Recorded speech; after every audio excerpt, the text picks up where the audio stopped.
Bonjour à tous, ravi de vous retrouver sur RTI 1 pour le Flash Info de ce samedi matin. La Côte d'Ivoire et le Programme alimentaire mondial ont signé un mémorandum portant création du Centre d'excellence contre la faim pour l'Afrique de l'Ouest et aussi du centre qui sera basé ici à Abidjan. Fijanaïma.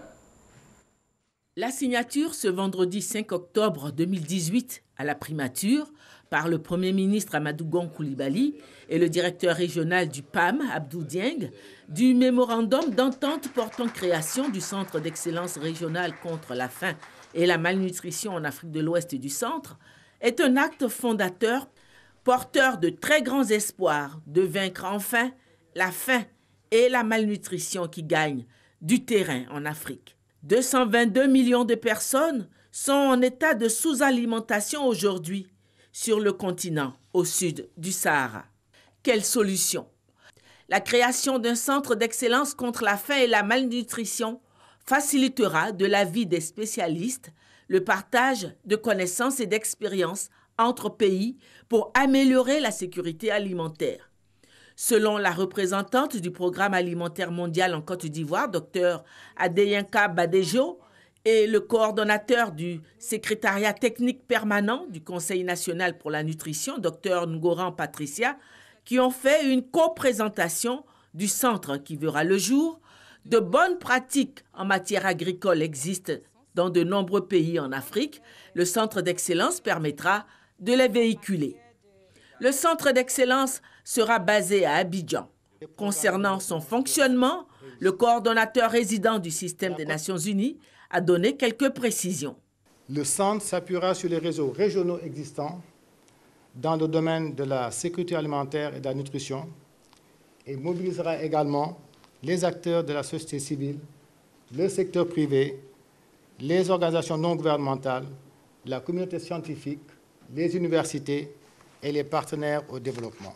Le directeur régional du PAM, pour sa part, a félicité le gouvernement ivoirien qui s'engage par la signature du mémorandum à accueillir le centre d'excellence et à pourvoir financièrement à son fonctionnement. Je souhaiterais saluer l'engagement fort pris par le gouvernement ivoirien dans la lutte contre la faim et toutes les formes de malnutrition. J'aimerais réaffirmer la détermination et l'engagement du Programme alimentaire mondial pour accompagner ces efforts et assurer le succès et la pérennité de ce centre d'excellence. Le vice-président Daniel Kablan-Duncan a rappelé la volonté du président de la République Alassane Ouattara et du gouvernement de vaincre la pauvreté et la malnutrition en Côte d'Ivoire. Lors de son message à la nation le 6 août 2018, le président de la République a clairement affiché sa volonté d'accélérer l'action sociale du gouvernement dans l'optique d'une meilleure répartition des fruits de la croissance économique. C'est dans ce sens que le gouvernement, sous l'égide du Premier ministre, a élaboré un programme social multisectoriel 2018-2020, mieux ciblé d'un montant de 933,7 milliards de francs CFA, en vue de consolider rapidement les acquis. La lutte contre la faim et la malnutrition constitue une dimension importante de ce programme social dont la mise en œuvre bénéficiera à l'opérationnalisation du centre. Après le Brésil et la Chine, l'Afrique a désormais son centre d'excellence contre la faim et la malnutrition basé à Abidjan. Nous sommes au 9e jour de la campagne électorale pour les élections couplées du 13 octobre prochain. L'association Citoyens et Participation a organisé avec l'appui technique du PNUD une rencontre avec les acteurs impliqués dans ces élections autour de la sensibilisation au dialogue politique inclusif pour des élections libres et apaisées en Côte d'Ivoire. Ça a été une occasion pour le responsable de cette organisation d'inviter les populations à accomplir leur devoir de citoyen et surtout dans un climat apaisé. Pour ces élections locales et aussi pour les fêtes de fin d'année, le renforcement du dispositif sécuritaire sur l'ensemble du territoire national. La police nationale a procédé au lancement de l'opération Épervier 4.